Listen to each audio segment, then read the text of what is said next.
Sí, sí, doctor. Ya, entonces atentos todos. ¿Cuántos son, Piero? Ah, a ver, no los he contado, doctor. 39, doctor, casi 40 ya. Ya, comencemos, chicos. Ya, vamos a hacerlo. Muy buenas tardes con todos. Buenas tardes, por favor. La frialdad de la virtualidad es muy pesada. Tratemos de compartir, hagan sentir de que estoy presente y estoy siendo escuchado. Me gusta más la parte presencial, que siempre es muy beneficiosa. Más que todo ahora, lo siento más por ustedes, porque a mí la nota práctica me gustan los chicos que responden, que estudian, preguntan, y creo que hay como tres muchachos que tienen sus 20, 19, etcétera. Entonces, no vamos a poder dar las notas ahora, pero traten de conversar y compartir, por favor. ¿Entendido? ¿Comprendido todos? Sí, doctor. Ya. Solamente Piero está contestando, solamente Piero va a tener nota. Sí, Hola, doctor. hola. No, Sí, doctor. Ya, contesten, por favor. Ya, chicos, entonces comencemos con úlcera gástrica y duodenal. En la primera parte, entonces, cuando hablamos de estómago y duodeno, pues hablamos de otros segmentos del tubo digestivo que también sufren lesiones, ¿no? El ser humano como ser vivo, de patología gástrica, patología duodenal también.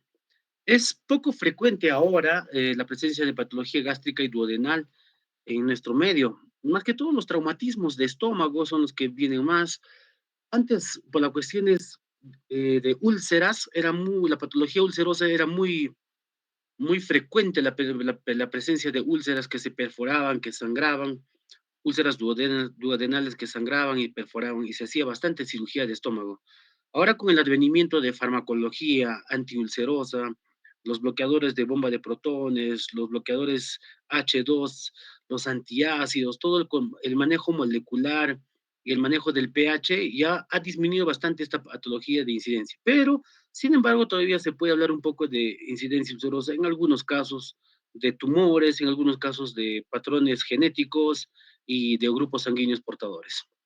Ya para qué recordarles lo que es la anatomía gástrica y duodenal, ustedes conocen que el estómago, después del esófago, su límite superior el cardias, su límite inferior el píloro, el fondo gástrico, el cuerpo gástrico, el antro gástrico, el antro pilórico y todo ello, ¿verdad? Bueno, hablemos de la úlcera gastroduodenal y la úlcera péptica. La úlcera se va a originar en zonas del tubo digestivo que están expuestas al ácido y a la pepsina.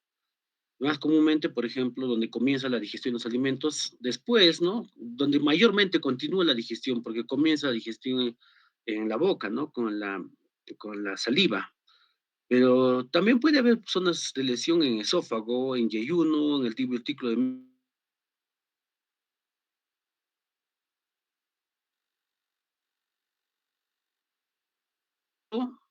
de la mucosa gastrointestinal, que va a la muscular y principalmente por acción directa de la actividad ácido péptica, ¿ya?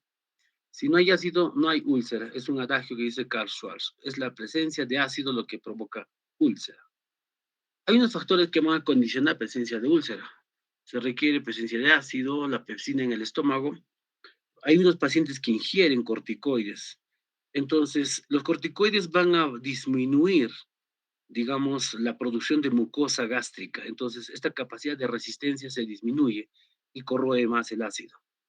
Esa interfaz entre las membranas de células, de la mucosa, los elementos corrosivos, entonces no se va a quedar sellada y va a conducir a una autodigestión y destrucción de la mucosa. Las incidencias, como les dije, ha bajado bastante, pero ahora las úlceras duodenales son más frecuentes que las úlceras gástricas y más a los varones les afecta. Antes de los 15 años es raro en el ser humano por las cuestiones de estrés que no están sometidos los niños y adolescentes. Luego de eso ya por el trabajo, la familia, etcétera. Entonces, toda la etapa de adultez, principalmente en la sociedad moderna, se ve que la incidencia es mayor en esta época de la vida. Ajá. Siguiente. Entonces, como hemos repetido, la úlcera, daño de la mucosa, aumento de la producción de ácido, etcétera. Puede ver entonces el estrés, el tabaco se ha reducido bastante, el uso de corticoides antiinflamatorios sigue siendo un condicionante y también la infección por el Helicobacter pylori. Entonces, las lesiones, también cuando hablamos de lesiones gástricas, Las úlceras por estrés es un grupo grande de úlceras. Entonces, estas úlceras son pequeñas, pero extensas y superficiales, son múltiples, se localizan en el cuerpo, en el antro gástrico, y pueden estar sometidos, ¿no? Los pacientes a situaciones de estrés, como puede ser entrevistas de trabajo, cirugías, comenzar una nueva situación laboral, provoca estrés, ansiedad por la enfermedad de un familiar, entonces son úlceras de estrés. Entonces, cuando hay situaciones de estrés, hay que proteger el estómago, porque sabemos que inmediatamente la acción del estrés actúa y provoca lesión y corroe la mucosa gástrica. Em, Y si, digamos, hay otros estrés donde se acompaña con pérdida sanguínea, presencia de infecciones, también se aumenta como factor para presencia de úlceras por estrés. Son lesiones agudas de la mucosa gástrica, estas úlceras por estrés. No van a sangrar mucho, ¿ya? 5% de ellos sangran, ¿ya? Reciben distintas denominaciones como cuando te hace la endoscopía, gastritis difusa hemorrágica, gastritis erosiva, ulceraciones múltiples, úlceras de estrés, etcétera. Inclusive se le ha puesto nombres epónimos. Por ejemplo, Hunter en 1772 describe la posible relación entre traumatismos y lesiones agudas gástricas. ¿Cómo así esto? Digamos, un paciente sufre accidente, golpe, una fractura, se rompe el hueso, pero también, como quien dice, se rompe el estómago, en el sentido de que hace estrés y hace úlcera de estrés. Curling, que es lo más conocido, por ejemplo, en las quemaduras extensas. Él lo dijo ya en 1842. Úlceras duodenales agudas en pacientes con quemaduras extensas. Cushing también relaciona los traumatismos cráneoencefálicos, las intervenciones neuroquirúrgicas con úlceras gástricas agudas. Todos esos pacientes hacen úlceras gástricas agudas. Hanselje demuestra en el síndrome general de adaptación úlceras gastrointestinales hemorrágicas, también los denomina úlceras de estrés, ¿ya? ¿Qué cosa es el síndrome general de adaptación? Cualquier cambio brusco, irte a otro país, cambiar de trabajo, cambiar de pareja, cambiar de carrera, cualquier situación de adaptabilidad es un cambio brusco a la monotonía de un ser humano, por lo tanto provoca úlceras de estrés. Estas lesiones en la parte histológica no pasan la muscularis mucosae y no se observan fenómenos inflamatorios grandes y generalmente se recuperan y su restitución es ad íntegro. Entonces, chicos, ¿qué les quiero decir con esta diapositiva? ¿Están ahí? Respóndame, por favor. Sí, doctor. Sí, doctor. Sí, doctor. Ya, chicos, muy bien. Entonces, ¿qué les quiero decir con esto? De que cuando ustedes, por ejemplo, tienen pacientes en emergencia o en su vida profesional, tienen pacientes que sufren, digamos, viene un TEC en emergencia, te, se, te,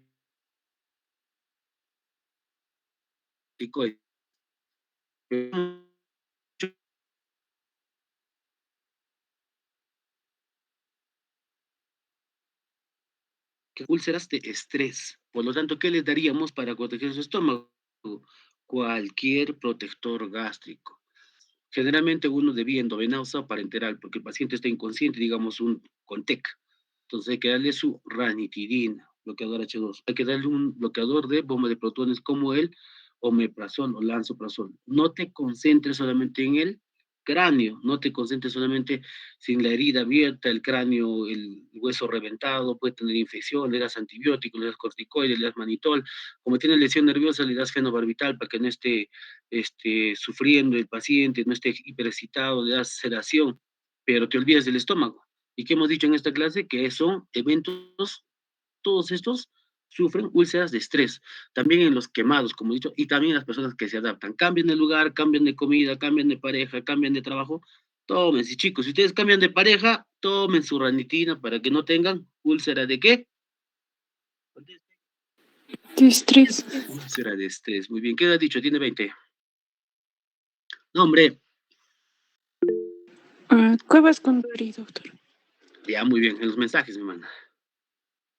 Entonces, chicos, ese es el asunto. Entonces, todo esto, como dice acá una lista, por ejemplo, situaciones que pueden ser traumatismos, quemaduras, intervención quirúrgica. Por eso, el paciente que se va a operar también se bloquea el estómago, la insuficiencia renal aguda, la insuficiencia circulatoria, neumonía, todo aquello que provoca estrés. Su bismutol tomen, chicos, cuando tienen un examen, tomen su bismutol. ¿Listo? Muy bien, vamos a hacer un resumen acá. Ulceraciones agudas, todo lo que les he mencionado. También puede haber muchas ulceraciones múltiples, muy escasas, un 5% de gran tamaño. Se manifiesta por hematemesis, que es vómitos, y melena, ¿no? Y hasta puede llegar a perforarse, pero son pocos los casos de úlceras de estrés. Bueno, un poco de fisiología, lo voy a mencionar. La parte quirúrgica es lo que más vamos a avanzar. Ustedes saben que el estómago secreta la luz gástrica, iones, especialmente hidrógeno, cloro, sodio y potasio, factor intrínseco, pepsinógenos y mocos. Las células parietales tendrán también receptores para histamina, acetilcolina y gastrina, y el ion calcio también participa en la secreción ácida gástrica. En hipocalcemia grave se produce acloridia. Es importante la presencia del ion calcio para secretar ácido clorhídrico. Ustedes conocen toda esa secuencia, el AMP cíclico, el ion calcio y todo para formar el ácido clorhídrico. Secreta. Una fotografía de estas células parietales en histología gástrica. Y aquí tienen los mediadores químicos de la secreción gástrica como producto final, el ácido clorhídrico, la bomba de sodio, potasio, de hidrógeno y potasio ATPasa, bomba de protones, ahí, y el CMP cíclico, y con todos estos influjos que vienen desde el nervio vago, que es la acetilcolina, gastrina, histamina, y provocando la secreción final sobre las células, y provoca ácido clorhídrico. A ver, acá hay un poco de preguntas que pueden venir en el examen. El ácido clorhídrico y el factor intrínseco proceden de células parietales, localizadas en el cuerpo y el fundus. Los peginógenos son secretados inactivos en el cuerpo y en el fundus por células principales, así como por células mucosas del cardias, cuerpo, antro, fundus y píloro. La presencia de ácido pepsino se convierte autocatalíticamente en pepsina. Y acá esto tras repitiendo, es el moco producido por las células epiteliales superficiales y por células de la mucosa de los cuellos glandulares de la mucosa gástrica. También se secretan inmunoglobulinas y antígenos de grupo sanguíneo y también proteínas plasmáticas en pequeñas cantidades. Todo eso es la secreción gástrica. Cuando se secreta el estómago, tenemos tres fases: la fase cefálica, la fase antral y la fase intestinal. La fase cefálica, ¿no? ¿Qué sucede? Que se estimula. Uno ve una comida y se estimula, ya comienza a secretar el estómago, como un acto reflejo, olores, influencias emocionales. La fase antral, cuando ya el alimento llega al estómago, entonces la distensión, el contacto con la mucosa antral, provoca entonces liberación de sustancias liberadoras de gastrina, como las peptonas. Se libera gastrina. Y como también han llegado y se altera el pH, eso también es una retroalimentación para que se produzca más ácido, porque el pH comienza a bajar, ¿no? Con el ingreso de alimentos. Y en la fase 3, cuando ya pasa del estómago, también esos estímulos que llegan al intestino, entonces son estímulos específicos, ya sean químicos o físicos, de distensión o presencia nomás de los alimentos, entonces también van a provocar estimulación, secreción gástrica. Entonces, esas tres fases de contacto químico provocan las tres fases de secreción gástrica, ya sea cefálica, antral en el mismo estómago o intestinal en la fase 3. Entonces, ahí tenemos, ¿no? Las fases de la secreción gástrica.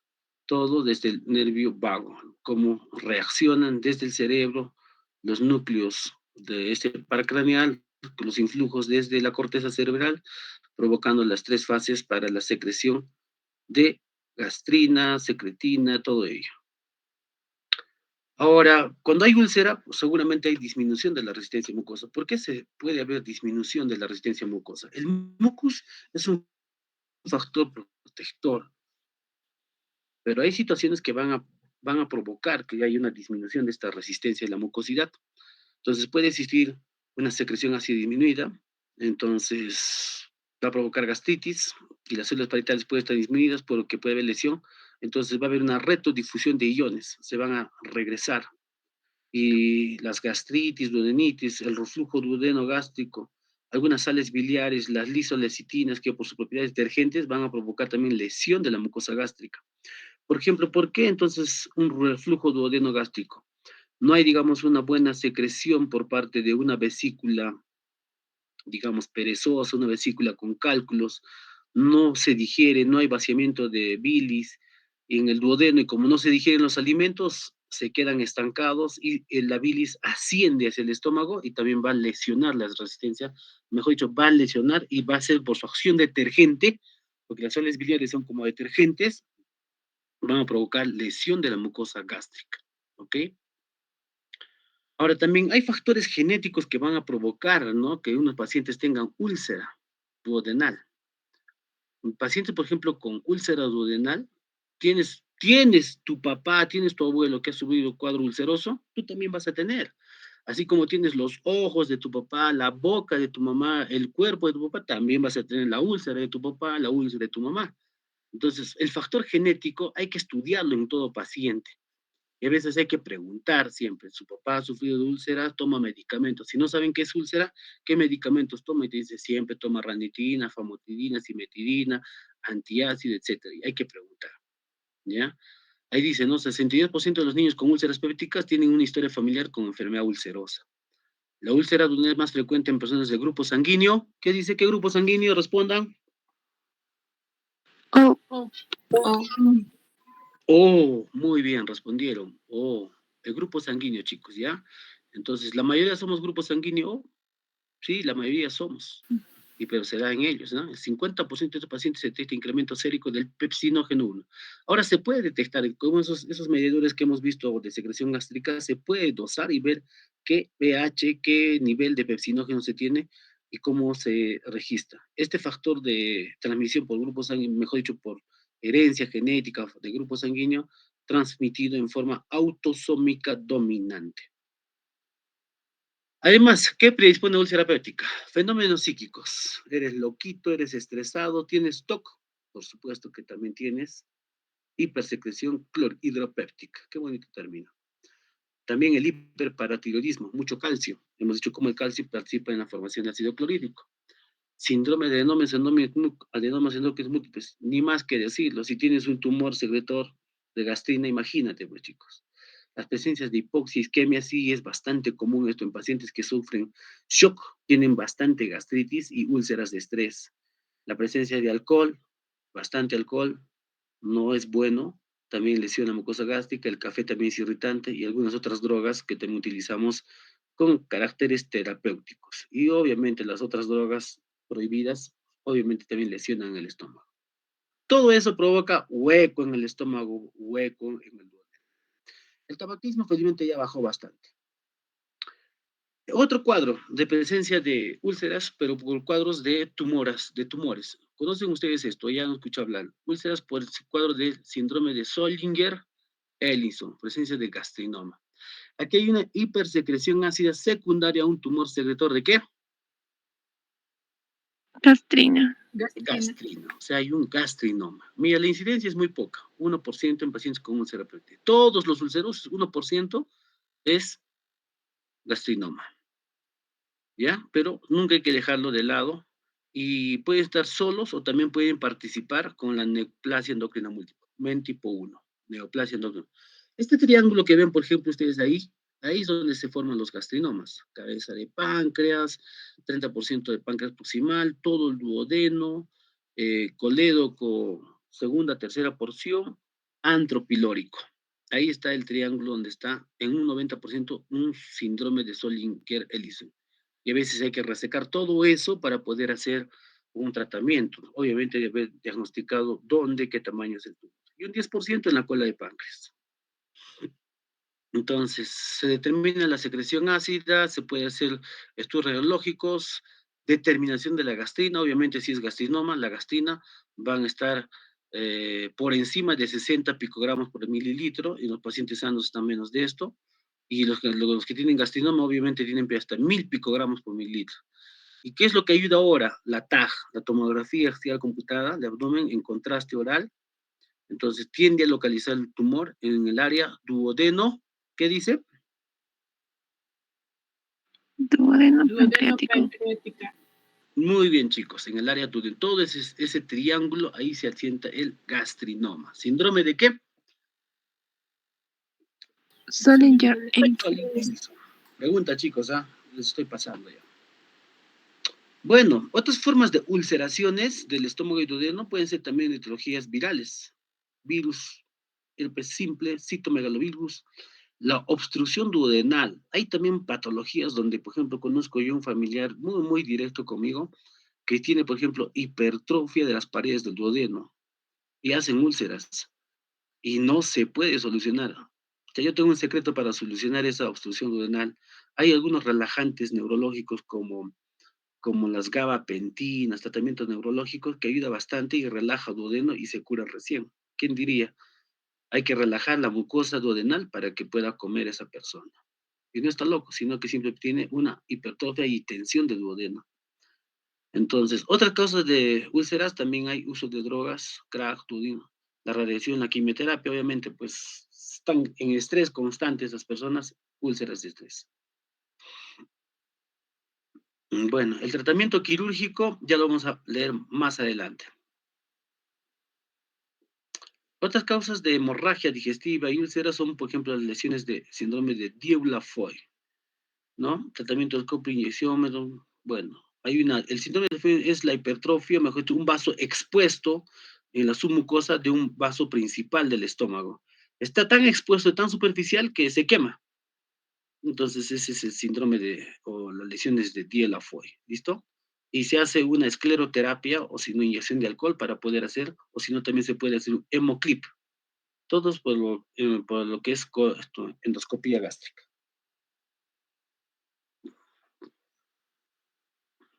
Bueno, la úlcera péptica, repitiendo de nuevo un poco, mecanismos de defensa de la mucosa, ya, ya sean los factores que lesionan, antiinflamatorios, alcohol, ácido, pepsina, factores endógenos bilis. La primera línea de defensa es el moco y el bicarbonato, ¿ya? La segunda línea de defensa es la barrera apical, es decir, las uniones celulares, la expulsión de iones de hidrógeno retrodifundidos y mecanismos antioxidantes. Y la tercera línea de defensa ya es el flujo sanguíneo de la mucosa, la misma mucosa, o sea, la parte física. Si todo esto se vence en estas barreras, tenemos lesión, ¿ya? Y acá está la primera línea de defensa en cuanto a lo que es el moco y bicarbonato. El moco, acá ven, toda esta llavecita, gel de moco, capa no revuelta. El moco tiene un pH de 7, y aquí tenemos el bicarbonato, formado de CO2 más agua, bicarbonato. Cuando se sale el ion hidrógeno y, ¿cómo se llama? Y la pepsina, entonces acá tenemos ya un pH de 2, ácido, ¿sí? Entonces acá está bien graficado, todo es la primera barrera, ¿listo? El moco y el bicarbonato, moco y bicarbonato, ¿ok? Moco y bicarbonato. La segunda línea de defensa, la barrera apical, la expulsión de iones y mecanismos antioxidantes. Y la tercera línea, ya se lesiona la muscularis mucosae, ya si se cicatriza, se forma tejido de granulación, hay nueva formación de vasos y se remodela la membrana basal. Ahora, la epidemiología ha cambiado bastante sobre lo que es la úlcera péptica con la llegada de nuevos fármacos. Como les repito, poco ya se opera estómago, pero antes, en los albores de la cirugía, había técnicas que les voy a mencionar más adelante que de todos se hacía para tratar el estómago. La disección del nervio vago era como que dice, una manía o un gusto por los antiguos cirujanos. Ahora ya no mucho, pero sí todavía hay casos seleccionados de lo que es úlcera gástrica. ¿Ya? Entonces, un resumen, de nuevo, grupo sanguíneo O, Helicobacter pylori, sí hay presencia de esa infección, ¿ya? Y el factor genético, ¿no? Que hay que ver. Y sobre todo el estrés que es. Eso es en cuanto a úlcera gástrica. Hablemos un poco de úlcera duodenal. Úlcera duodenal. La secreción de ácido, otra vez, ¿no? La participación de acá. Entonces, en el duodeno, donde más frecuentemente se localizan son ahora ahí. Las úlceras duodeno son frecuentes en personas jóvenes y predominan el sexo masculino. Los varones nos estresamos más. Siempre hay hiperclorhidria, bastante. Y hay veces con más hemorragia.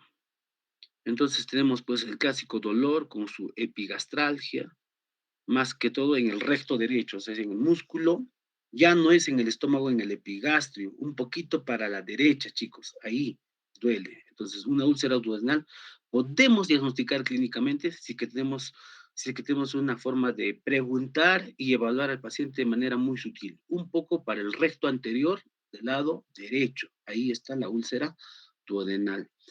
Y cuando hacemos la úlcera duodenal, pues tenemos imágenes, ¿no? Que se diagnostican mediante lo que es la sustancia varitada, y vamos a ver más adelante imágenes radiográficas. Entonces, cuando hablamos de una úlcera péptica, tenemos tres tipos.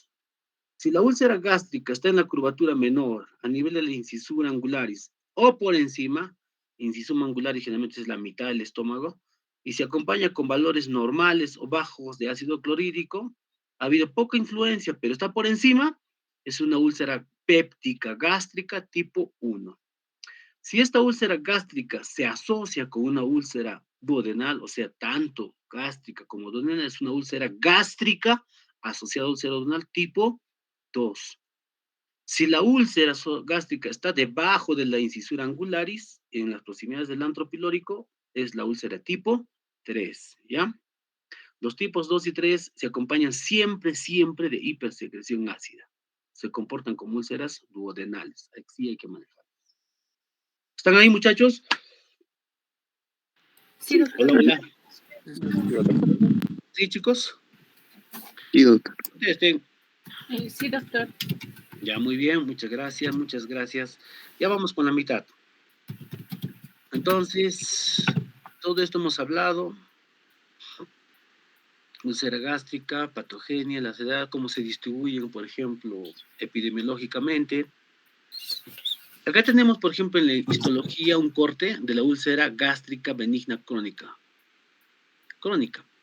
Cómo se fibrosa, cómo acá el borde mucoso todo ha desaparecido. ¿No? No sé si se nota la estrella, la flecha que estoy moviendo. Sí se ve. Sí se nota, ¿no? Entonces toda la mucosa, la barrera mucosa se ha desaparecido. Se ha lesionado acá a la muscular propia sobreviviente. Acá debe ser, esta es la muscular normal. Y todo este tejido rosado, pálido, es, digamos, una fibrosis del fondo de la úlcera. Todo se ha cicatrizado, se ha cerrado. Te hace una zona dañada del estómago. Y aquí hay un poco de exudado, fibrina y eritrocitos, restos de la guerra que ha sufrido este estómago. De la guerra o del maltrato que ha sufrido por el médico que no dio protectores gástricos. Nunca se olviden, si trabajan en emergencia, protejan siempre el estómago de su paciente. Paciente que llega a un hospital, nadie quiere un hospital, pero si llega ya estás en estrés, hay que proteger ese estómago. ¿Comprendido? ¿Comprendido? Sí, doctor. Sí, Factores de Sí. riesgo de la úlcera péptica se repite de nuevo: tabaquismo, alcohol, dieta, etcétera, etcétera, infección. Toda la clínica ustedes ya es de cirugía, pero ya me he dado el tiempo de hablar con ustedes de toda esta fisiopatología y la clínica. Sobre todo son los conceptos básicos los que quiero que ustedes tengan, ¿ya? Más clínica, más cuadros sindrómicos, algunas úlceras se calman con los alimentos, otras no, es bien variable. Entonces, el paciente pues pierde peso, algunos con el vómito, como ya no hay ácido, se calma, entonces varían bastante en la clínica. Entonces, algo más preciso siempre es una endoscopía. Una endoscopía es algo más preciso para ver dónde tenemos lesión, qué tipo de lesión tenemos. Algunas complicaciones, hablemos entonces ahora de la úlcera péptica. La hemorragia.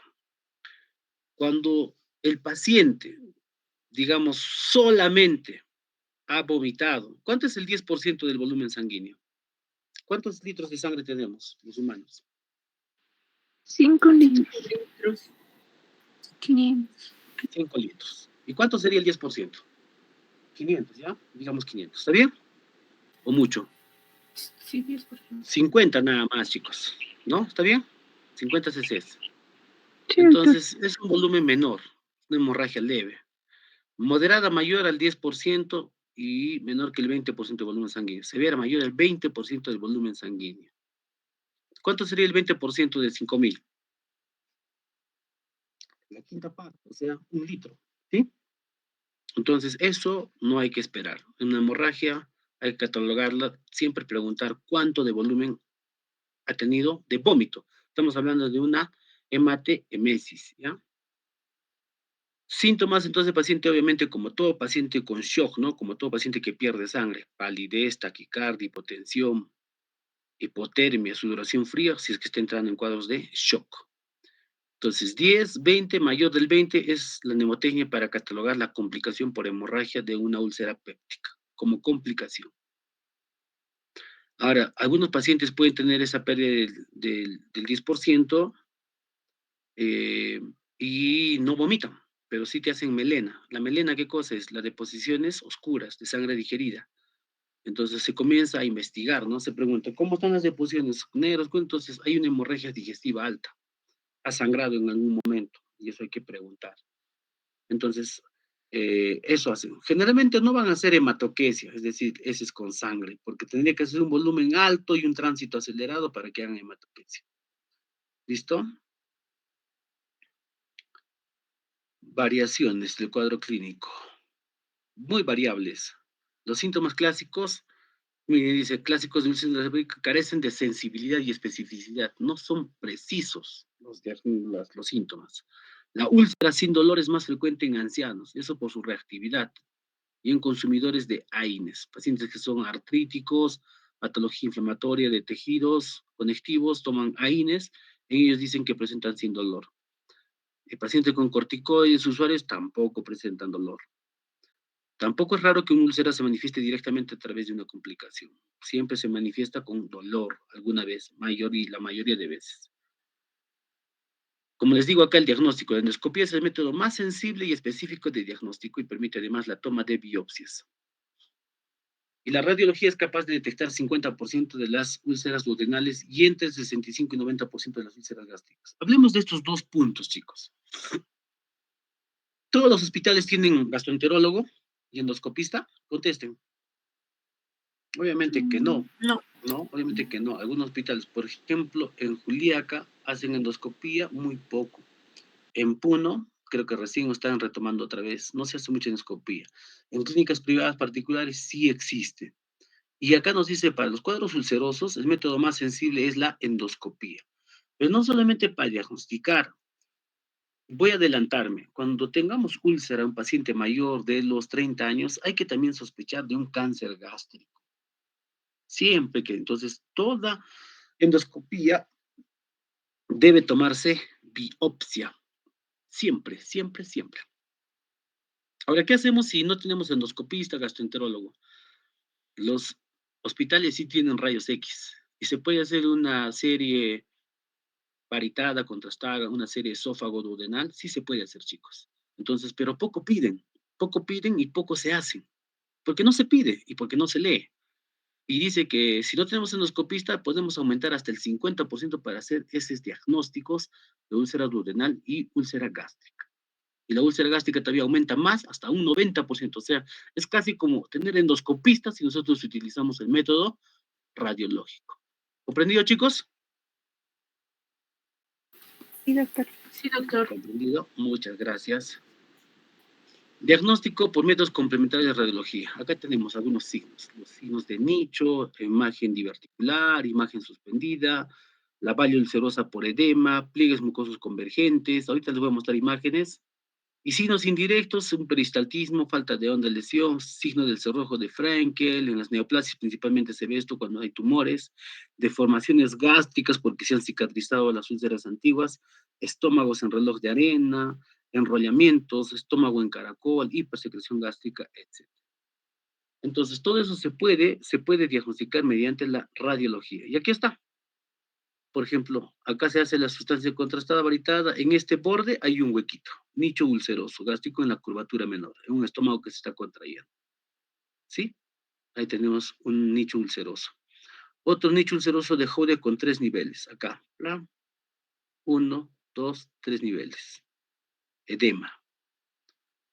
Úlcera de duodeno. Pasamos ya el estómago y encontramos acá imágenes de sustracción. Imagen de sustracción, se mete. Acá debe ser el duodeno así nomás, pero acá se mete, ¿ya? Entonces, ahí tenemos úlceras duodenales. Imagen en martillo, en el duodeno. se metió úlcera duodenal, ¿ya? Úlcera duodenal, imagen en martillo. Úlcera benigna de la curvatura menor con pliegues mucosos radiales desde el borde del cráter ulceroso. Pliegues concéntricos. Un poco ya se va comenzando acá. Este es el cráter. Y es benigno, pero todo es sustancia contrastada, nada más. Entonces, hay diferentes tipos de nichos para lo que es la radiología gástrica. Todo eso está acá mencionado para que lo puedan leer ustedes en sus diapositivas. Acá hay nichos planos, otros nichos planos. Desde acá hasta acá, planito. Úlcera plana. Nichos encastrados, metidos. Acá tenemos uno encastrado, metido, encastrado. Acá como lo que les decía, toda úlcera gástrica, ¿qué dice acá, chicos? Lean todos. Debe biopsiarse. Debe biopsiarse. Debe biopsiarse. Si a ustedes les gusta la gastroenterología, les gusta hacer CEPRES, eso, les gusta hacer endoscopías, nunca se olviden. Toda úlcera gástrica debe biopsiarse. Siempre ten presente que toda úlcera gástrica puede ser de naturaleza neoplásica. En este mundo ahora donde comemos todo, donde la industria alimentaria ha hecho de todo con nuestros alimentos, las conservas, los alimentos que son en conservas, por algo son preservantes, ¿no? Su nombre dice que evitan la degradación de un alimento biológicamente degradable. Entonces, ¿qué tipo de sustancia ingresa a nuestro cuerpo? En un enlatado, en un jugo artificial, en un envasado, en una gaseosa, por ejemplo, ahora, por ejemplo, preparan cebollas maceradas, ajos en salsas, salsas, los chimichurres, los ajíes, los zapallitos, todo lo que es los espárragos, toda la gente, la sociedad moderna, todo ese tiempo que ha pasado los últimos 10, 15 años, ha comenzado a comer preservantes. Entonces detiene y lesiona genéticamente a lo que ha ingresado, a ese cuerpo que ha ingresado. Y hay bastante incidencia de cáncer gástrico. Entonces, muchachos, todo eso hay que sospecharlo. Y cuando nos encontremos frente a una úlcera gástrica, toda úlcera gástrica debe biopsiarse. Entonces, diagnóstico inicial de úlcera gástrica duodenal por rayos X. Endoscopías, biopsias, todos. Endoscopías. ¿Ya? Tomar material de la lesión por cepillado, podemos ver también para luego seguir cómo está esa úlcera, se puede ver el pronóstico, cómo está evolucionando esas lesiones ulcerosas hemorrágicas, ver con sus diagnósticos cuando ha sangrado, si es Forres 1, tal, se puede ver el método común, se puede estar continuando o no sangrando, etc. Entonces acá tenemos ya imágenes, perdón.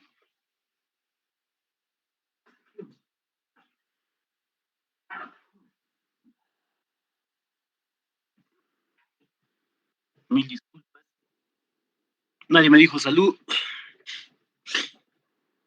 Chicos, entonces podemos tener imágenes endoscópicas de esta forma, mija. Esta es una úlcera oval benigna. ¿Dónde será? Parece el cuerpo gástrico. Hay los pliegues concéntricos, todo el lago mucoso, eritematoso el borde. Son úlceras de la mucosa gástrica. Acá, por ejemplo, tenemos un carcinoma gástrico incipiente. Vean, muchachos, no es igual que la úlcera. Hay neoformación, hay como pólipos, sésiles, un fondo que no es regular, un borde que no es regular, hay crecimiento de neotejido, entonces es un carcinoma gástrico incipiente. La endoscopía ayuda a diagnosticar para poder hacer un tratamiento de las gastrectomías que vamos a leer más adelante. Cuando hay una endoscopía y hay presencia de sangrado, se toman los criterios de Forres. Cuando hay sangrado presente, 1A, un sangrado activo pulsante, 1B, un sangrado resumante, un sangrado que está chorreando, como dice. Pero si es pulsante arterial, es 1A. Ese es el grado más terrible, ¿no? Sangrado activo. Un sangrado reciente tenemos entonces como una base negra, un coágulo, un lecho ulceroso con coágulo que está adherido. Se puede ver el vaso y el coágulo. Es un sangrado reciente, una Forres tipo 2. Y un sangrado ausente, una Forres tipo 3, donde la sangre fresca, coágulos o borras de café, pero el hecho no hay signos de estigmas de sangrado, no hay, pero sí se ve como una herida, como un raspado, ¿no? Entonces, la úlcera de la pared posterior del duodeno, úlcera de la mayor de 2 centímetros, todo eso se aplica los criterios de Forres, ¿ya? Pregunta de examen, chicos. Endoscopía y el ecodoppler. También se puede con la endoscopía hacer ecodoppler. Hay veces, por ejemplo, en las ondas endoscópicas, eh, solamente se puede ver quizás el coágulo, se puede ver, eh, ¿cómo se llama? Se puede ver un lecho así eritematoso, pero no sabemos si debajo de ese coágulo, ese lecho, hay un vaso. Entonces, para ver, y uno hace la endoscopía y se sale y luego sangra otra vez. Entonces, se ha ideado lo que es las ondas de endoscopía con ecodoppler para poder hacer tratamiento de ese vaso que va a sangrar a posterior. Entonces, si hay presencia de vaso, es una lesión positiva con el ecodoppler, entonces se hace tratamiento de esos, se hace unos endoclips, unas cauterizaciones, unos infiltrados de escleroterapia. Bueno, los estos pacientes, a todos los pacientes con úlcera gástrica, como a todos los pacientes que acuden a un hospital y cualquier especialidad, se les puede pedir también sus laboratorios, ¿no?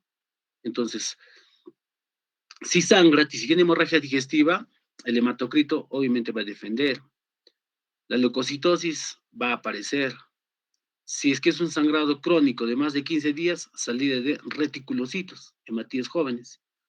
Se puede hacer también investigación de melena, poniendo las heces en agua oxigenada, si hay reacciones redox. Hay que ver, también se puede hacer investigación de sangre oculta en heces mediante la prueba del Guayacol, ¿no? La uremia, con tanto que se deshace la hemoglobina, aumenta. Hiperbilirrubinemia, bilirrubina de tipo indirecto, aumenta. El paciente está entrando en shock, hay oliguria, entonces hay insuficiencia renal aguda. Aguda, pues una prerrenal, como quien dice, y severa. Bueno, para ver el volumen plasmático ya no se utiliza mucho el citocromo 51, creo que es esto. No, pero los otros exámenes sí lo hacemos. Tratamiento, eso ya es del gastroenterólogo. Este Helicobacter pylori de los gastroenterólogos. El tratamiento, aquí están, los menciono, chicos, ya saben ustedes también. Antagonistas de los H2. ¿Cuáles son? Ranitidina, famotidina, cimetidina, etc. Inhibidores de pompa de protones. ¿Cuáles son? Mencionen ustedes. Han hecho ya fármaco. Omeprazol, lansoprazol, etc. Inhibidores de bomba de protones. Antiácidos, mencionen, por favor. Hidróxido de aluminio. Claro que sí. Otro.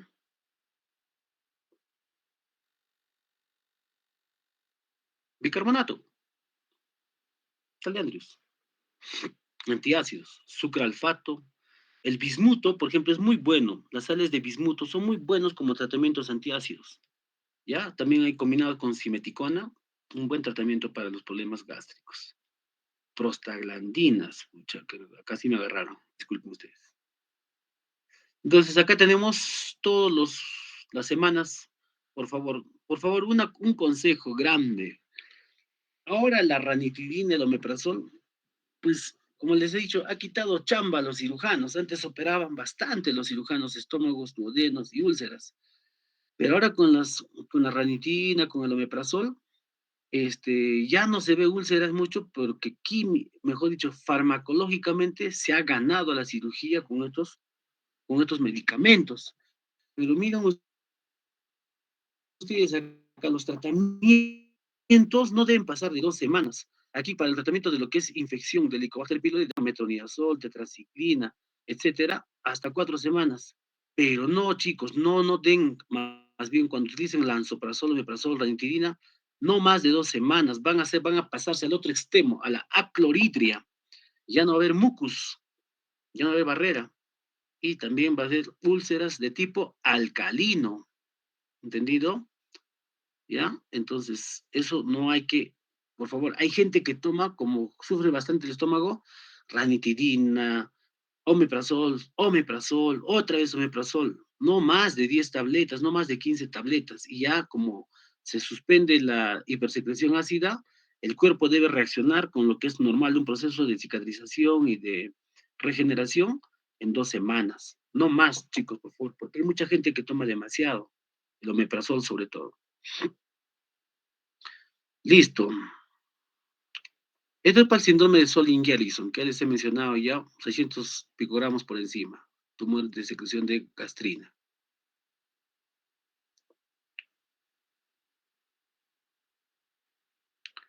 Aquí están, por ejemplo, cómo inyectan, hacen su escleroterapia, tratamiento endoscópico de úlcera péptica. ¿Cómo se hace la escleroterapia? La escleroterapia se hace con inyección de adrenalina diluida a nivel solamente de la submucosa y se hace una escleroterapia. Se compacta, se contraen los vasos, se fibrosa. También se inyecta alcohol.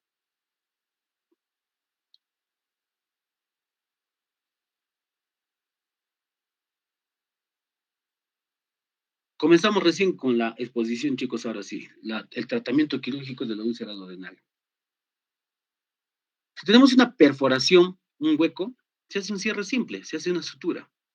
Si tenemos hemorragia, buscar el vaso sangrante, ampliar un poco esa perforación, ligar bien el vaso sangrante, hacer una buena disección y se hace su cierre.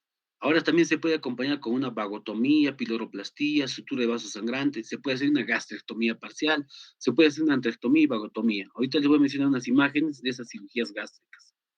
¿Ya? Intratabilidad de una úlcera duodenal, no existe intratabilidad, si hay, siempre se puede tratar, siempre hay un método, ya sea quirúrgico, farmacológico, se puede tratar, pero va a depender mucho de qué, depende del médico, de la experiencia del cirujano, depende de los medicamentos, la infraestructura, todo lo que se tiene para poder hacer ese tratamiento, y depende de las condiciones del paciente, si el paciente es joven, es anciano, si está en shock, no está en shock, sus condiciones para hacer el tratamiento de esa úlcera gástrica. ¿Ya? Entonces, aquí hay varias formas de tratar quirúrgicamente, indicación quirúrgica de la úlcera gástrica y duodenal. Obviamente, si tenemos una úlcera gástrica tipo 3, gastrectomía subtotal. Si tenemos una úlcera gástrica tipo 2, una gastrectomía total. Y se puede acompañar con vago. Esto es lo que era, como que dice, el gusto de los antiguos cirujanos, hacer la vagotomía troncular y la antrectomía para suprimir el influjo nervioso. De tal manera, entonces, ese trofismo que normalmente dan los nervios a todos los órganos se suprimía con la vagotomía troncular. Imagínate, disecas un poco el cardias y encuentras el nervio vago anterior y el vago posterior y haces la disección y te lo vuelas, lo cortas. Haces una vagotomía troncular. Entonces, pero otros comenzaban a hacer solamente donde estaba la zona de la úlcera lesionada y comenzaban a hacer las vagotomías selectivas y las piloroplastías y conservaban de ese nervio vago las ramas hepáticas y las ramas celíacas, de tal forma que, bueno, pues era más fina esa disección. Pero para no lesionar mucho al estómago y siga funcionando, otros hacían una vagotomía mucho más todavía súper selectiva y se conservaban ramas celíacas, hepáticas y antrales. Solamente hasta donde es el margen de la úlcera, solamente hasta ahí se disecaba y se hacía la vagotomía para esa zona. Todo eso se hacía, pero vinieron la famotidina, ranitidina, omeprazol y los farmacólogos o mejor dicho, la farmacoterapia venció al tratamiento de las úlceras. Fíjense, pero no más de 2 semanas, por favor, la terapéutica. Bueno, aquí tenemos entonces de indicaciones quirúrgicas. Esta es una gastrectomía subtotal, ¿ya? Aquí hay una gastrectomía subtotal, se saca todo el duodeno, píloro, cuerpo gástrico, y se hace una gastroenteroanastomosis retrocolónicas en este caso. Hay pacientes que pueden tener úlcera tipo 2, o puede ser un cáncer gástrico, les digo. Se hace una gastrectomía total. Esófago y ayuno, anastomosis en Y de Rux. Esófago y ayuno, anastomosis en Y de Rux. El duodeno se mantiene por acá, llega, y el esófago se une con una porción de yeyuno, luego que se retira todo el estómago. Un estómago dañado, digamos, con un cáncer gástrico, si le he hecho vaciamiento ganglionar, ya que hay unas imágenes que han acelerado la cirugía, que son las suturas mecánicas. ¿Comprendido? ¿Comprendido? Chicos, Sí, doctor. Sí, doctor. y solamente las chicas están. Acá están entonces algunas imágenes de vagotomía troncular y anterior. Así se disecaban, ¿no? Acá están las ramas celíacas hepáticas que se mantienen y se bajaba por debajo y acá se hacía la vagotomía y todo el sistema de inervación, el flujo se cortaba y se hacía acá una antrectomía, sacar todo el antro pilórico con su úlcera duodenal que está acá. Y se puede hacer vagotomía troncular y si tenía una cicatriz el duodeno se hace una piloroplastia. Corte transversal y cierre, mejor dicho, corte longitudinal y cierre, completen, cierre. ¿Qué tipo de cierre? Cierre transversal, ¿comprendido? Hola, hola. Sí, sí, doctor. Cierre transversal. Vagotomía selectiva y piloroplastia. Vean ustedes, los nervios vagos, cómo se disecan. Piloroplastia. Vagotomía súper selectiva, ya van a los nervios de tercer orden, ahí nomás se corta, y se conservan ramas celíacas, hepáticas y antrales. Hasta el antro se conserva, pero solamente a la zona de la úlcera se hace la vagotomía súper selectiva. Tratamiento quirúrgico de las complicaciones. La perforación de una úlcera gástrica o duodenal, como cualquier visita, necesita tratamiento quirúrgico asociado a antibiótico terapia. Hay que hacer una laparotomía supraumbilical, porque ahí es donde abordamos el estómago. Evacuar completamente el contenido visceral que se ha derramado del peritoneo, hay que dejarlo limpio, porque el ácido está también corroyendo y quemando todas las otras vísceras. Tomar cultivo antibiograma y cerrar la perforación en unos planos seguido de una epipoplastía, si es que es necesario. Se le mete un epiplo. Y acá está la epipoplastía. Si el hueco no se puede, se ve muy grande o quieres protegerlo, puedes meter epiplom para proteger, pero si tú tienes una buena técnica, sabes dejar bien los bordes sin tensión de la úlcera, no es necesario la epipoplastía, lo puedes hacer sin epipoplastía. Ahora, la gastrectomía se hace como para todas las úlceras gástricas como métodos de atención. El tipo Billroth 2 es con una gastro y ayuno anastomosis, el tipo Billroth 1 es una gastro duodeno anastomosis, y acá tenemos para lo que es, para tratar lo que es las piloroplastías, la técnica de Finney. La técnica de Finney, por ejemplo, acá tenemos un duodeno, entonces que está, digamos, estenosado, se hace una sutura posterior, ¿listo?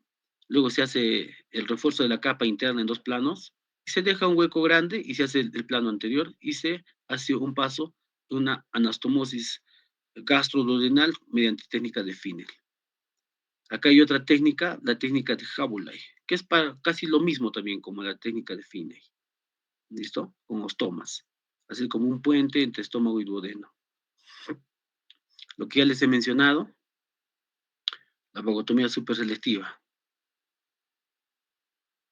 Gastro, vagotomía troncular y piloroplastia, vagotomía troncular y gastroenteroanastomosis, gastroenteroanastomosis. Estamos haciendo un puente, un bypass. Acá hay una gastrectomía parcial y se hace, digamos, completamente una boca completa, una boca total, una anastomosis gastroyeyunal, ¿ok?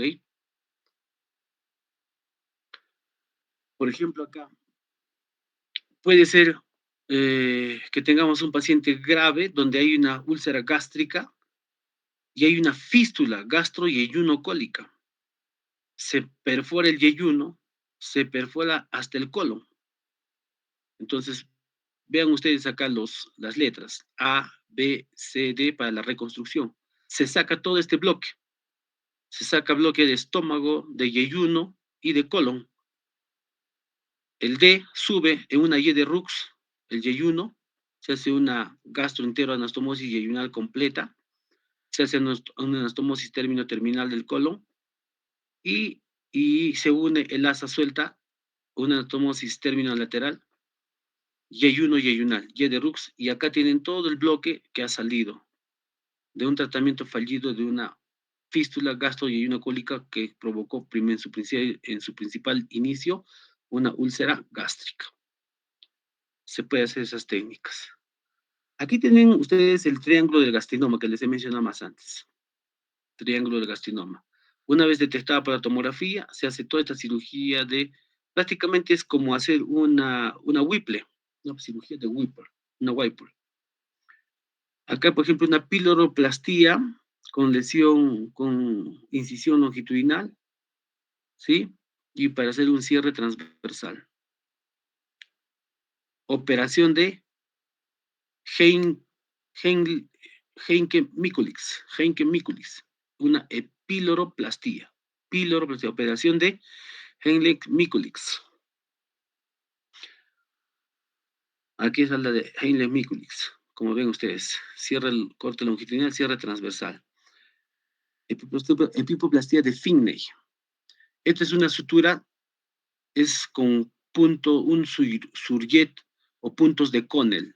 Sutura que entra, regresa, entra. Este es lo que nos quiere decir este cuadro. La piloroplastia de Murat. Se hace una incisión tipo Y, se hace avanzar la mucosa y tenemos un duodeno más ancho. ¿Listo?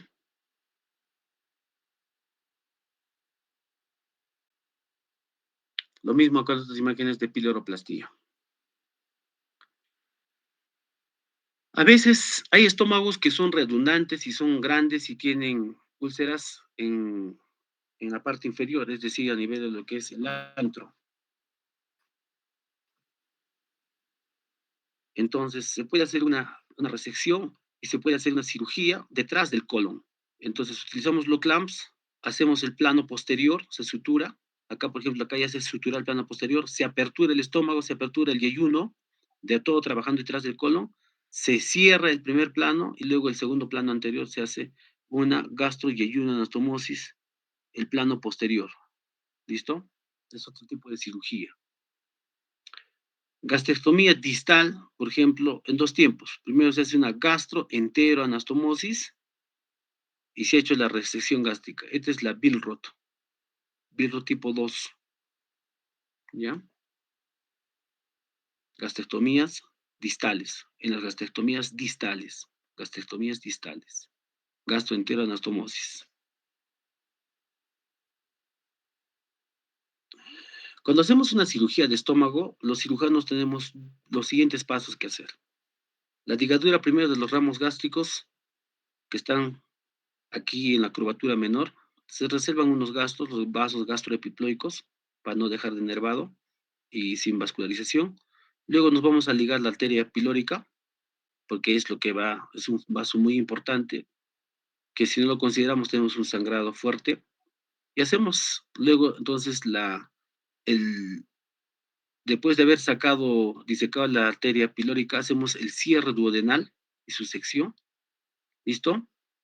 Seccionamos el epiplón menor. ¿Listo?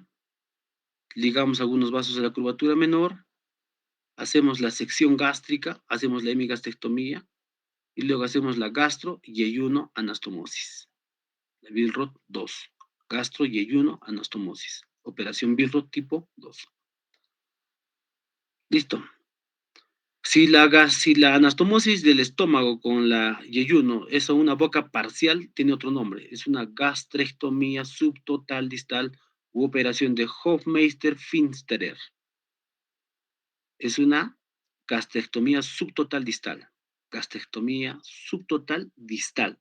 La anastomosis es una gastroyeyunal subtotal distal, no esto completo, distalmente además. Porque a veces el asa no puede alcanzar, etcétera, lo queremos reducir. Esa es la técnica quirúrgica. A veces lo que podemos hacer también es una úlcera, podemos tener una úlcera gástrica subcardial. Entonces se hace una forma de escalera, se secciona todo el estómago y se hace la resección gástrica y la gastro-yeyunoanastomosis tipo Billroth 2, o una gastro-yeyunoanastomosis tipo Billroth 2, pero es en forma de escalera. Eso es lo que dice esta cirugía. Ok.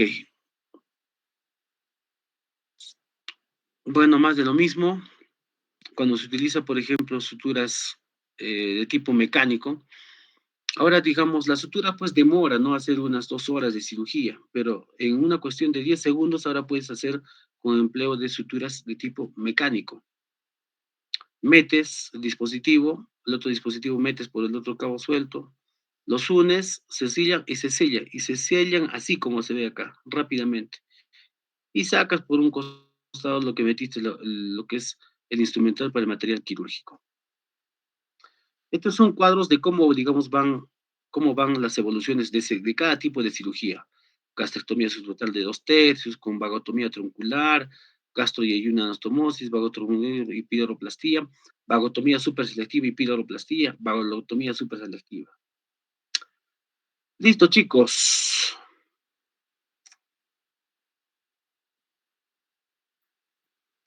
Nos estamos viendo ahorita, entonces.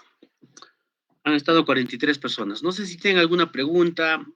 Estas diapositivas les voy a pasar a vuestro delegado. Entonces, me quedo ya con informarles de pasar las preguntas o cómo se va a tomar, ¿ok? Sí, doctor. Muy bien. ¿Alguna pregunta? El delegado ¿qué dicen chicos? Siéntanse libres, por favor, de conversar y decir algo.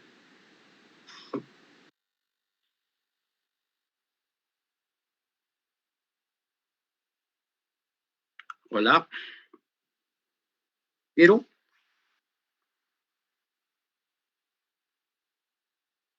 Clinton Pérez, ¿está presente? Doctor, buenas tardes. Sí, estoy presente, doctor. Clinton, ¿qué cosa es una úlcera de estrés? Voy a preguntar.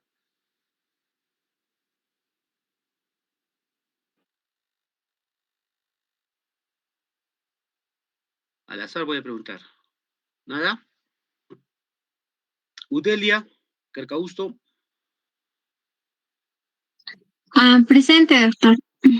¿Qué es una úlcera de estrés? Son úlceras que generalmente dijo usted, ¿no? De que muy aparte de las patologías, muy aparte por ejemplo, dijo, ¿no? Las preocupaciones pueden provocarnos úlceras por estrés, dijo, ¿no? Muy aparte de que sea por AINES o por el Helicobacter pylori. Las úlceras de estrés son cuadros ulcerosos superficiales Ujú. agudos, ¿ya? Agudos, que siempre se sanan rápidamente. Y como dice, se hacen en el estrés, en los cambios de adaptación, en los pacientes sometidos a intervenciones quirúrgicas o pacientes que sufren traumatismos, accidentes, ¿ok? Úlceras de estrés. Y por eso que todo paciente en emergencia, hospitalizado, que se va a intervenir en un hospital, hay que acompañar con su terapéutica del estómago, así no tenga lesión, así no tenga úlcera de enfermedad ulcerosa. Va a hacer. ¿Y qué le darías, a ver, otra pregunta? Yameli Susan, Buenas tardes, doctor, presente. ¿qué le darías, Yameli, a ese paciente que sufre úlcera de estrés? Doctor, ¿le podríamos dar tal vez el omeprazol o la ranitidina, o si no, también lo que es los antiácidos también, doctor? Muy bien, buena respuesta. Pero sobre todo cuando están utilizando en un hospital la vía parenteral. Y ustedes se van a dar cuenta, ustedes son médicos, ustedes no son especialistas, van a ser especialistas, pero no por el hecho, digamos, de que te conviertes en traumatólogo y te olvides de dar algo para el estómago. Y se van a dar cuenta en la práctica médica, todos los especialistas se olvidan del estómago, se olvidan. Cirujanos que se olvidan, traumatólogos que se olvidan, pediatra que se olvida, y se le dan, ¿qué tiene? Ha venido con una gripe, dicen, plan, digamos, está venido con una bronquitis, va a venir con una neumonía, dale su antibiótico, dale su analgésico, dale su corticoide.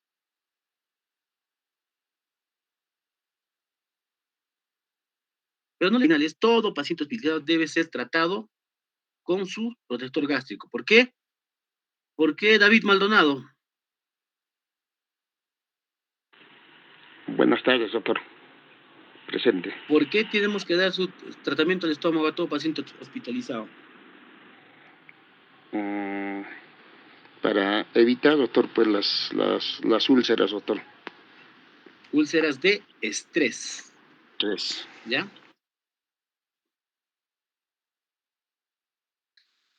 Ever Giampiero, anfitrión.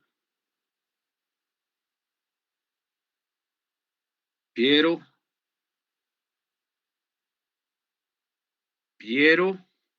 nos ha dejado el delegado.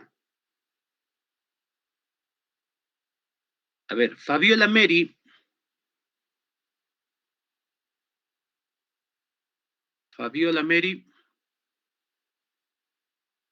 Buenas tardes, doctor. ¿cómo se llama la úlcera de estrés en los pacientes quemados?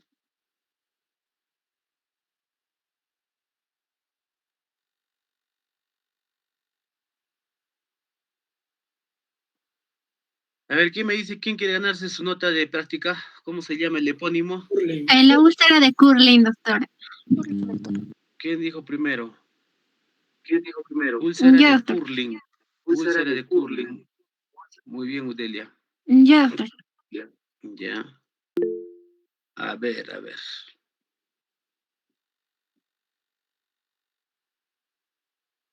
Listo, chicos. No sé si tienen alguna pregunta más. La parte quirúrgica les he enseñado, se hace mucho, pero a veces es necesario hacerlo. Sobre todo lo que es cirugía oncológica, trabaja bastante con esto que es las gastrectomías parciales, gastrectomías totales, las gastrectomías totales con esófago y ayuno, anastomosis, etcétera, con vaciamiento ganglionar, gastrectomías tipo D2 con vaciamiento ganglionar.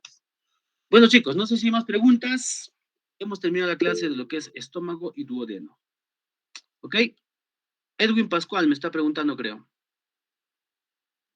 Sí, buenas tardes, doctor. Adelante, Edwin. Usted mencionó que, por ejemplo, los inhibidores de la bomba de protones y los H2 puede usarse máximo 2 semanas, pero, por ejemplo, si tenemos un estrés por causa psicógena, por ejemplo, puede ser un paciente que está con diagnóstico de depresión o tal vez con diagnóstico de ansiedad marcada. Entonces, sabemos que esos pacientes tienen un tratamiento mínimo de 6 meses. Entonces, ¿cómo podría ser si solamente puedo dar máximo 2 semanas de antiácido, no, de inhibidores de la bomba de protones como omeprazol, lansoprazol, pantoprazol, pero si el tratamiento psicológico o el estrés que está pasando va a ser por 6 meses? ¿Ya no la voy a dar o cómo sería ese caso, doctor? El caso era, ¿no? De los pacientes, digamos, con cuadros agudos, tratar de 2 semanas. Hay pacientes que crónicamente toman, digamos, sin razón y sin sentido, bastante, o hay veces porque el médico simplemente da más de 2 semanas, da 20, 30, digamos, omeprazoles, una tableta diaria o una cápsula diaria, en esos casos. Supongo que los casos que estás hablando de estrés, psicógeno, de lo que es psicosis, casos de neurosis, todos ellos, esos pacientes tienen también juntamente su tratamiento psiquiátrico, ¿no? Puede utilizarse, pero Sí, en todo caso, si hay que... por ejemplo, pero los Adelante, pacientes que Edwin. tienen... Sí, por ejemplo, doctor, los pacientes que tienen ansiedad marcada o depresión, suelen tener un tratamiento psiquiátrico durante 6 meses mínimo. Entonces, estos pacientes van a tener un estrés por mucho tiempo, pues mínimo 6 meses, ¿no? Un año, puede ser 2 años. Entonces, voy a seguir dando, para que no tengan úlceras por estrés, por ejemplo, omeprazol, lansoprazol, pantoprazol o inhibidores de los H2 durante todo ese tiempo también, o solamente por 2 semanas, como usted lo indicó. Ya, mira, lo que hay que hacer es, todo caso es individualizado. Lo que es normal, si este paciente tiene la úlcera y ha estado con estrés y tiene un tratamiento de 6 meses, un año, como estás poniendo tú el ejemplo, se supone que, digamos, ha estado con un cuadro ulceroso agudo pasando, se le da su tratamiento por 2 semanas.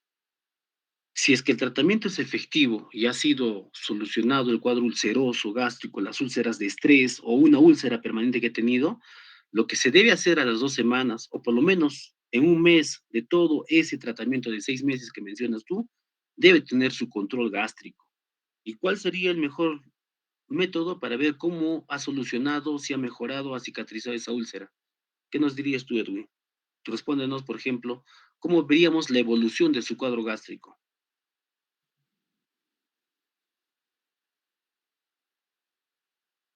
¿Cómo haríamos el seguimiento de su cuadro gástrico? Pero en ¿Alguien este- del salón puede ver? Sí, doctor. ¿Alguien puede decirnos No cómo sé, ¿me podríamos escucha? hacer el seguimiento? Endoscopía, doctor. Endoscopía. Endoscopía. Si tenemos, por ejemplo, una úlcera que ha sanado, ha cicatrizado, ya no sangra, no hay erosiones, podemos tener la opción de limitar, de dar los inhibidores de bomba de protones y los bloqueadores H2, para no pasarnos al otro lado, que es la acloridria. Porque un paciente aclorídrico, ese paciente que está en estrés, obviamente va a tener que comer.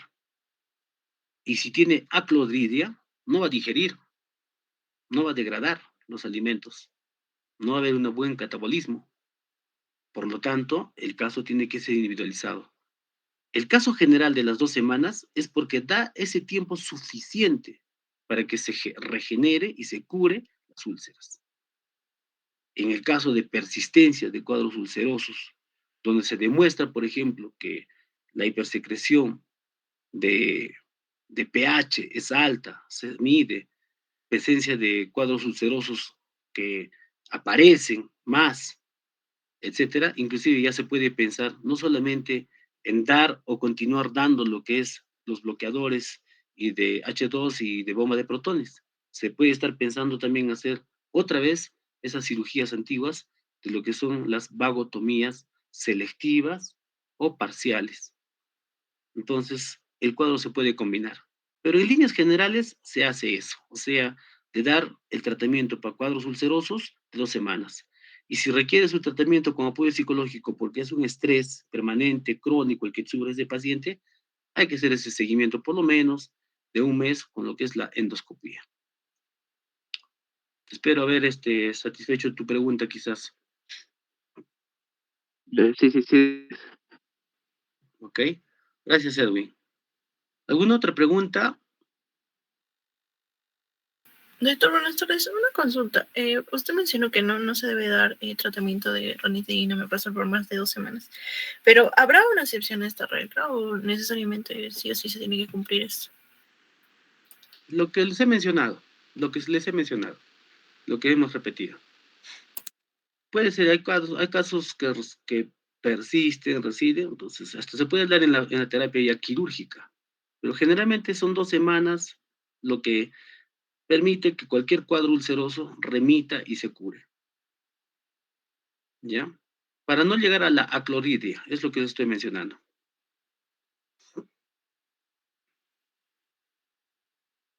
Gracias, doctor.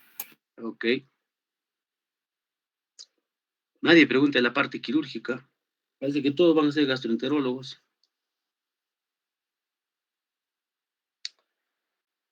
Bueno, chicos, las imágenes de ahí, de las diapositivas, véanlas y traten de comprenderlas, las técnicas quirúrgicas de la cirugía gástrica y duodenal, sobre todo los epónimos. Hemos terminado, les agradezco bastante su atención y ya les comunicamos cómo va a ser lo del examen. Generalmente son de opción múltiple. Muchas gracias, chicos. Gracias por su atención. Me despido. Gracias por todo. Hemos estado 1 hora y media de clases. Listo. Hasta luego. Hasta luego. Cuídense mucho. Hasta luego, David. Hasta luego, doctor.